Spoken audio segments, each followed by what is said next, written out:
अस्सलाम वालेकुम नाजरीन, आप देख रहे हैं माई चैनल आज़ाद कश्मीर। आप सबका बहुत बहुत शुक्रिया जनाब। इस वक्त हम मौजूद हैं ज़िला बाग के मुकाम पे, जहाँ पे आप देख सकते हैं कि वो नीचे शायद आपको हमारे कैमरा में दिखा सके कि ज़िला बाग का सिटी नज़र आ रहा है। तो इसी तरह इसके ऊपर आप देखें कि अभी भी काफ़ी हद तक बर्फ़ पड़ी हुई है, क्योंकि इस वक्त जो महीना है मार्च का महीना है, तकरीबन मार्च एंड लगा हुआ है, लेकिन फिर भी यहाँ पे काफ़ी ज़्यादा बर्फ़ पड़ी हुई है। और आइंदा भी महकमा मौसमियात के मुताबिक मज़ीद बर्फ़ पड़ने की तवक्को बता रहे हैं। उसके बाद ये नीचे आप देख रहे हैं जनाब, इसको जो है तो इधर हमारी पहाड़ी ज़बान में रंगुड़ कहते हैं, इसको माल भी कहते हैं, लेकिन दरअसल में ये जी आपने हम जैसा वो सामने जो हमें जगह दिखाई जा रही है, वो जिस पर बर्फ़ पड़ी हुई है, इस जगह को क्या नाम क्या है इस जगह का? इसके बाएं तरफ में तो गंगा चोटी है, और इसके हाँ जनाब बाएं तरफ तो गंगा चोटी है, और दाएं साइड पे इसके लसदना, और उसके आगे में फारवर कोटा, और उसके नीचे में दूसरी साइड पे चले जाएं तो आपको दिरकोट, उसके बाद में मुजफ्फराबाद, ये जकार, सबसे पहले मुजफ्फराबाद का ज़िला मुजफ्फराबाद का एक एरिया जो है जकार, वो आता है, बड़ा खूबसूरत एरिया है। तो यहाँ पे ये जो आप बर्फ़ देख रहे हैं, बर्फ़ पोश पहाड़ों में, यहाँ पे भी आपको आबादी मिलेगी, लेकिन यहाँ पे सीज़न में, यहाँ के गर्मियों के सीज़न में यहाँ पे लोग आबाद रहते हैं।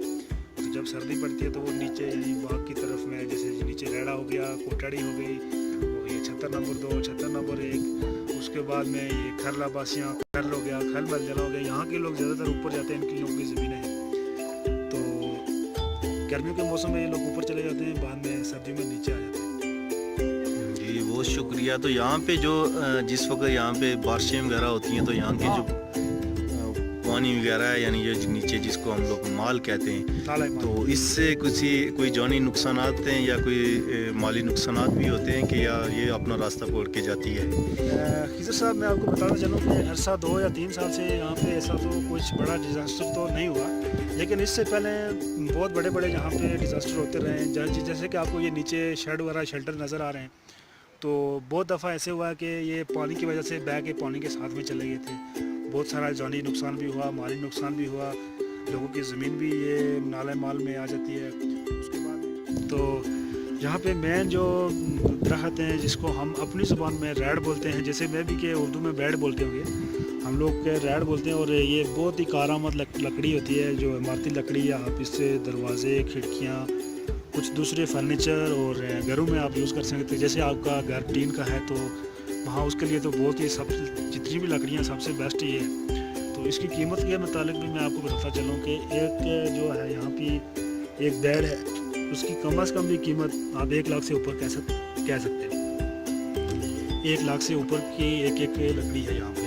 तो उस हिसाब से अगर आप यहाँ पे तखमीना लगाएं तो ये पूरा जंगल कम से कम भी अगर ये आप काट भी लें तो आपके लिए वसाइल बहुत ज़्यादा है।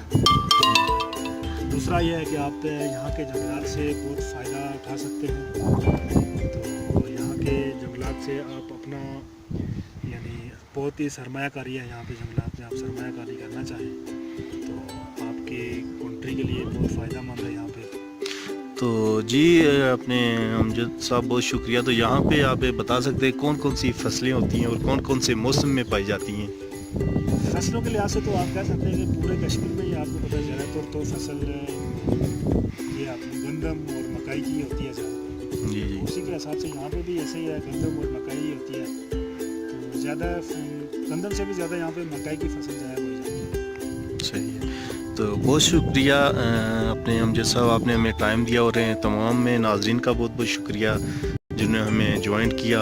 और हमारा ये जो चैनल है आज़ाद कश्मीर, हम तमाम दोस्तों से गुजारिश करते हैं कि इसको ज़रूर सब्सक्राइब करें और लाइक एंड शेयर करें, ताकि हमें आपके लिए मज़ीद आज़ाद कश्मीर की अच्छी वीडियो अपलोड करें। तो बहुत शुक्रिया, अल्लाह हाफिज़।